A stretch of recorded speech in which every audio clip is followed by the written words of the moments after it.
today we're joined by Bri-ann Tokariwski, who's a Class A professional at Elmhurst Golf and Country Club in Winnipeg. A very great career for you, Bri-ann. You're going to come into the Wascana Country Club, where the National Junior Boys Championship is going to be held. It'll be a great event in August. But the community coach program, you're gonna instruct that, and we'll talk more about that. But I want to learn a little bit more about you. Got into the game at 6 years old, and college career, and just a really great player. But kind of talk about getting into the game for you.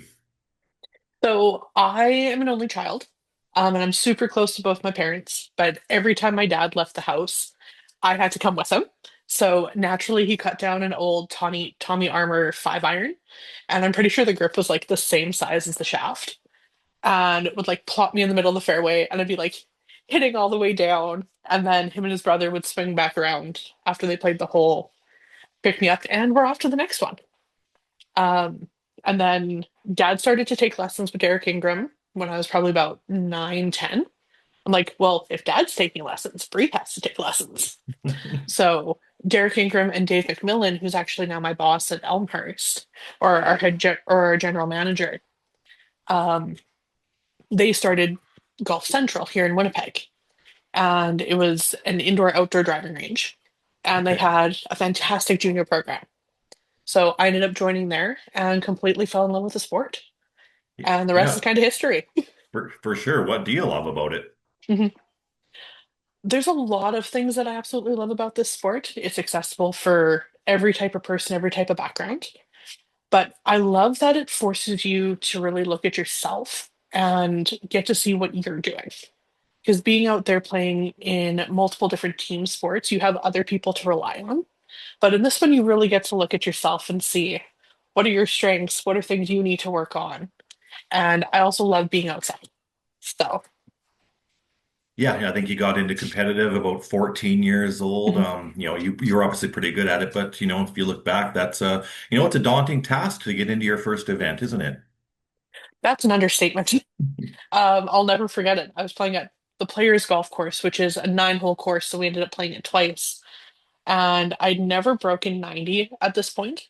So I shot 92. And then the next day, I went out there, chipped in 3 times, and shot 78. Wow. And I'm like, I skipped the 80s altogether. But it definitely got me hooked on competitive golf. And from there, had a pretty successful amateur career and then turned professional once I finished up college down in the States. Yeah, you probably had plenty of options for college. I believe you ended up going down to Kentucky, just Mhm. probably for 4 years there. Just talk about that a little bit. We've got so many more college players. I think almost 40 now for just Saskatchewan. So it's Yes, definitely a lot more popular nowadays, isn't it? 100%. So my journey was actually a little different. Okay. I started off at the University of Manitoba, was there for a year, and I'm like, you know what? I really want to advance what I'm doing with golf. And being here in the province, we get a lot of snow, kind of like what we have now. So it's hard to be able to do training all year round. So ended up going down to a school in Georgia, actually. Okay. But when I was out there for training camp, I ended up blowing out my knee and needing knee surgery. So stayed out there for a semester, came back, rehabbed it, and then ended up out in Kentucky for 3 years. And it Okay. was honestly one of the best experiences I've ever had. For sure. Female numbers, the numbers playing golf, like ladies' nights and just regular, Mhm. fun round of stuff are exploding. And the numbers are great, but female competitive, the numbers are a little bit lower, and I think you guys are Mhm. experiencing that in Manitoba as well. What's a Yeah. message just that you would love to provide to, young females in the game, ready to take that next step?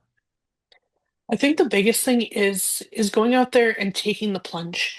Everybody starts off at the very bottom, and when you compete, you really get to learn who you are out there. And one of the biggest things as females is we tend to judge ourselves pretty big, and we feel like everybody's watching us. Well, in tournaments, we really get to focus on what we're doing, and it's just us in the game out there versus a lot of other sports where it is truly like that one-on-one or like 5-on-5. And the other big thing is, even though this is a competitive sport, it is also a social sport. So it's a fantastic way to build a sense of community around you with like-minded people. Because everybody wants to go out there, they want to play good golf, and honestly, they want to see you succeed as well. So, Yeah, what do you think we can do better as an organization? You can, I'm not going to tell you to, speak for, I know you're not Golf Manitoba, but Mhm. all the provincial associations, what can we do as administrators just to try and get those numbers up a little bit? I think a lot of it starts at the grassroots level, to be honest, where getting more females introduced to a competitive setting in a non-threatening way. So having a couple more like scramble tournaments or partner tournaments. I know here in Manitoba we have something called the Nassau League, which is a six-person interclub league where you Okay, play with a partner, and it's a fantastic way to get your feet wet with the competitive, but you still have that partner to lean on, so you don't feel as intimidated to get started. for sure. So I really think the partner aspect or the social aspect, nurturing that, could potentially help boost the competitive side as well. Yeah, we have the Rose Bowl. It's been going 54 years. It's a two player ladies event, a really popular one on our schedule. At the Mhm, grassroots level, that kind of brings us to why we're talking today with the community golf coach program. It's going to be at Wascana Country Club in mhm, early May. I think deadline to register is April 17th. So, mhm. have you done this before to kind of talk about this program a little bit and what we're looking to accomplish here in Regina next month? So this program has been going on for several years. This will be the second one that I facilitate myself. Um, this here is fantastic for golf enthusiasts and community leaders who really want to bring golf to their community where there might not necessarily be a PGA professional.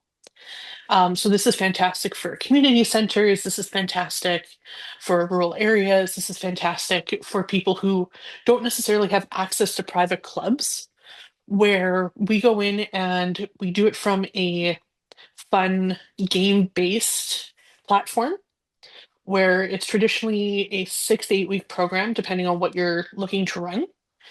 Um, really giving kids an opportunity to get their feet wet and really start to have some fun with the sport. So who are you looking to have registered here? So like, a lot of small towns, right? I think, Mhm. every almost every town has a golf course or one in a neighboring community. And yeah, obviously, you don't have a pro out there. But so is that the type of folks you're looking for, or kind of who should register? To be honest, anybody can register.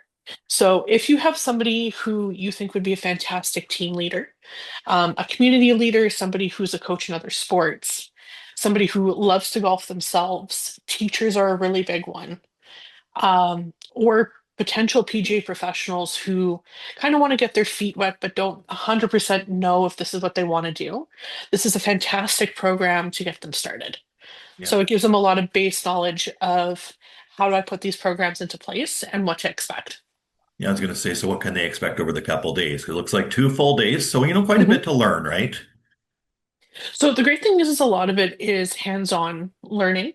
So a lot of small group work, a lot of input from everybody, not just me standing up there lecturing the entire time. Um, a lot of it is more like the backside of it. We do go over some technical aspects, but a lot of it is more how do I put this program in place? How do I make it fun for the kids? But how do I also make it very safe? And really nurture the fun side and the love of the sport so that we can turn these kids into everlasting golfers. You mentioned that this is going to be your second one. Where was the first and when was that? So the first one was last year at Elmhurst Golf and Country Club. Okay. So the great thing is it's the community golf program is the first step into also the first tee program, where once you take this one, you have the opportunity down the road to do first tee level two, which is a program that really focuses on instilling life skills as well as golf skills into athletes. How many people did attended that one? Do you That one remember? I believe I had 10. Okay. So what I see on the registration website is open to 20 people. Is Mhm. that the limit? Would you like more or To be honest, I would love to get around that 20. That okay. means we have a lot of different views, a lot of voices in the room that we can really have some amazing conversations with. But also having a smaller amount gives us a chance to really dive in a little bit deeper. So, to be honest, I would love to see the room entirely full. So, if you're somebody who thinks this is the right fit for you, I would honestly say sign up. For sure. Can anybody reach out to you if if they see this on our website and our YouTube page and stuff, and they have some questions? Are you available just to lead them on a little bit here, leading up to registration? Definitely. You can also reach out to the Gulf Saskatchewan family, and they can also provide some information.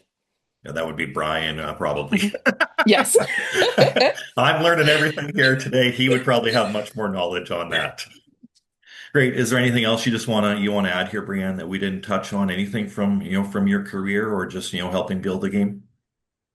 I think the biggest thing to remember is everybody starts somewhere and everybody has their own journey. So if you're somebody who doesn't really know if golf is right for you, I would say go out there and try it. There's a lot of really cool opportunities, especially now in this day and age, and it's a great social and physical sport. So I say just get out there and try it. And you never know where to lead you or could take you across North America or whatever, there's all kinds of opportunities. Thanks for joining us today. Congratulations on an unbelievable career and really looking forward to what you can do in Regina in a couple months here. Thanks. I look forward to it.